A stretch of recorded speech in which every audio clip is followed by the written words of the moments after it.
Hello everyone, myself Tulsi Pawar, Assistant Professor in Physics, SPC Government College Ajmer.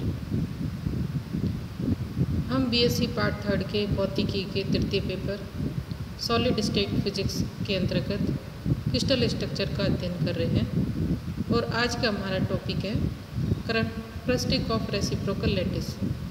Reciprocal lattice के कुछ विशेषताओं के बारे में हम पढ़ रहे हैं और कुछ विशेषताएं हमने पिछले वीडियो लेक्चर में पढ़ी है। आज हम पढ़ रहे हैं कि प्रतिलोमी चालक सदिश का परिमाण प्रत्येक चालक के तलों के मध्य अंतराल THKL के व्युत्क्रमानुपाती होता है। अर्थात डायरेक्ट लैटिस में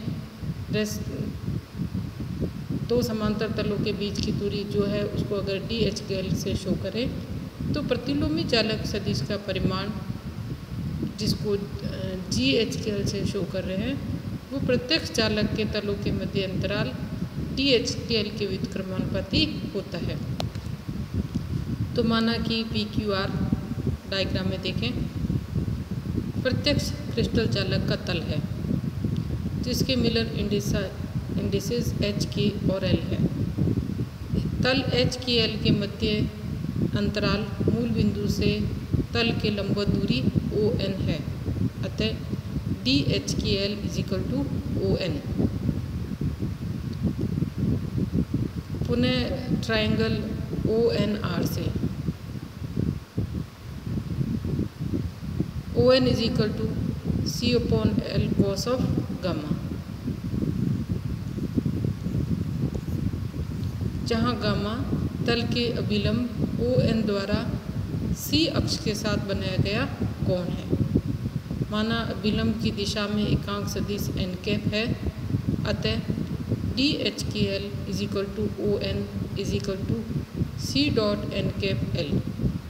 C.n_L को हम इस तरीके से लिख सकते हैं। C.n का अगर हम अदिश गुणनफल करें तो magnitude of C, magnitude of n cap और कॉस ऑफ गामा, यह आ जाएगा C/L cos ऑफ गामा या C cos gamma upon L। अब हम जानते हैं कि प्रतिलोमी चालक सदिश GHKL का तल HKL के अभिलंब के अनुदिश होता है। अतः अभिलंब ON की दिशा में एकांक सदिश निम्न होगा।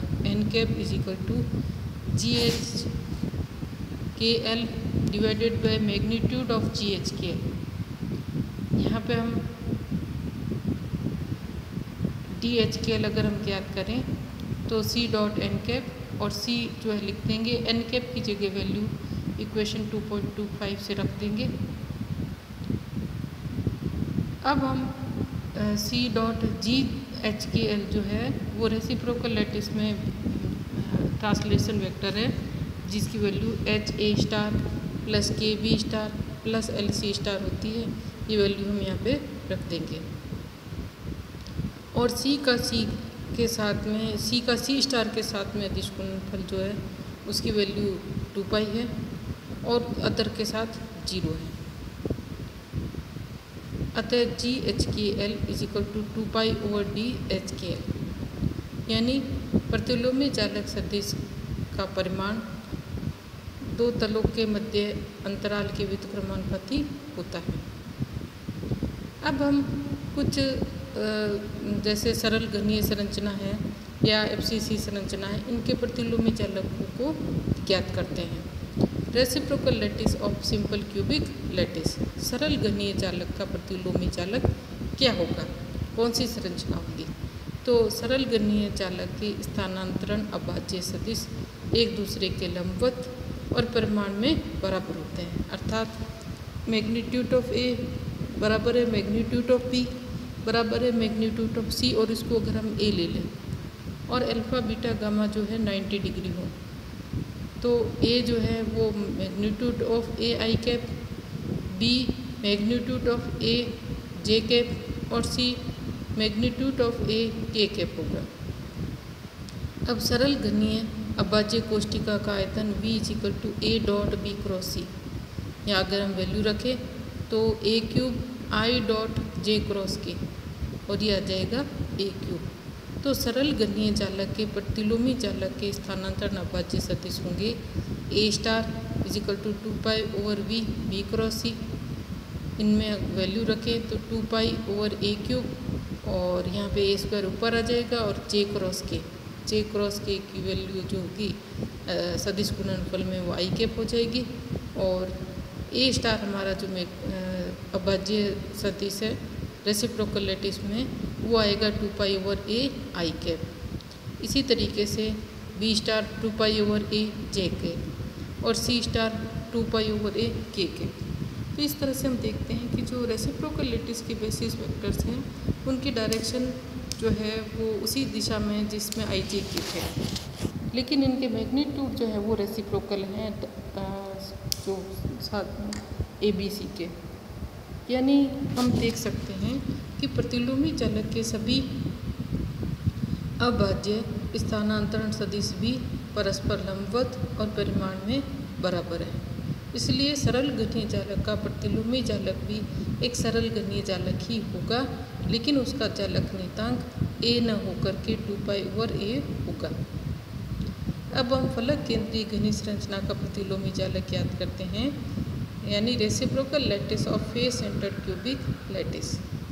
तो फलक केंद्रीय घनीय संरचना के अभाज्य सदिश निम्न होते हैं ए बी सी। अगर हम याद करें तो ए तो होगा a/2 ब्रैकेट के अंदर j + k, बी होगा a/2 ब्रैकेट i + k और c is equal to a/2 i + j।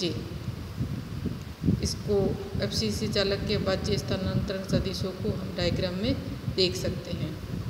अब इस कोष्टिका का आयतन ज्ञात करते हैं तो a³/8 जो है और ब्रैकेट के अंदर आएगा j + k dot i + k cross i + j। तो सदिश गुणनफल के नियमों का प्रयोग करने पर हम हल करेंगे तो अभाज्य कोष्टिका का आयतन होगा a³/4। अब हम फलक केंद्रीय घनीय संरचना के संगत प्रतिलोमी जालक के स्थानांतरण सदिश ज्ञात करते हैं। तो हम देखते हैं कि a star is equal to 2π/v b cross C is equal to 2π/b और b और c की वैल्यू रख देते हैं और सदिश गुणनफल करते हैं। तो ये आएगा a²/4 i + k cross i + j और यह आएगा हल करने पर 2π/a -i + j + k। इसी तरीके से b स्टार ज्ञात करेंगे तो 2π/a i - j + k। इसी तरीके से सी स्टार होगा 2π/b a cross b is equal to 2π/a i + j - k। या यहाँ पे a स्टार b स्टार और c स्टार एक अंतः केंद्रीय घनीय जालक संरचना के अभाज्य स्थानांतरण सदिश है। अतः फलक केंद्रीय घनीय जालक का प्रतिलोमी जालक अंतः केंद्रीय जालक होता है। इसी तरीके से अगर हम अंतः केंद्रीय घनीय जालक का प्रतिलोमी जालक ज्ञात करें तो वो फलक केंद्रीय घनीय जालक प्राप्त होता है। तो इस प्रकार हम देखते हैं कि सिंपल क्यूबिक स्ट्रक्चर का जो रेसिप्रोकल लैटिस है वो भी एक सिंपल क्यूबिक ही यूनिट सेल होगा। बॉडी सेंटर्ड स्ट्रक्चर का रेसिप्रोकल लैटिस में unit cell face centred cubic structure होगा और फेस सेंटर्ड जो स्ट्रक्चर है उसके अंदर यूनिट सेल जो है वो रेसिप्रोकल लैटिस में अंतः केंद्रित रेसिप्रोकल लैटिस या अंतः केंद्रित यूनिट सेल होगा। तो इस तरीके से हम इनके फलक केंद्रीय घनीय संरचना जो है प्रतिलोमी जालक में अंतः केंद्रित में कन्वर्ट हो जाती है। अब हम देखते हैं physical significance of reciprocal lattice. प्रतिलोमी जालक का भौतिक महत्व क्या है? हम जानते हैं कि किसी क्रिस्टल का एक्स किरण जो डिफ्रैक्शन पैटर्न है वो क्रिस्टल जालक का प्रतिलोमी जालक होता है। अतः प्रतिलोमी जालक की अवधारणा से हम किसी क्रिस्टल के एक्स किरण या इलेक्ट्रॉन डिफ्रैक्शन पैटर्न को आसानी से अध्ययन कर सकते हैं तथा क्रिस्टल संरचना ज्ञात कर सकते हैं। प्रतिलोमी जालक की सहायता से क्रिस्टल में इलेक्ट्रॉनों की गति व ठोसों में ऊर्जा बैंड की व्याख्या की जा सकती है। Thank you.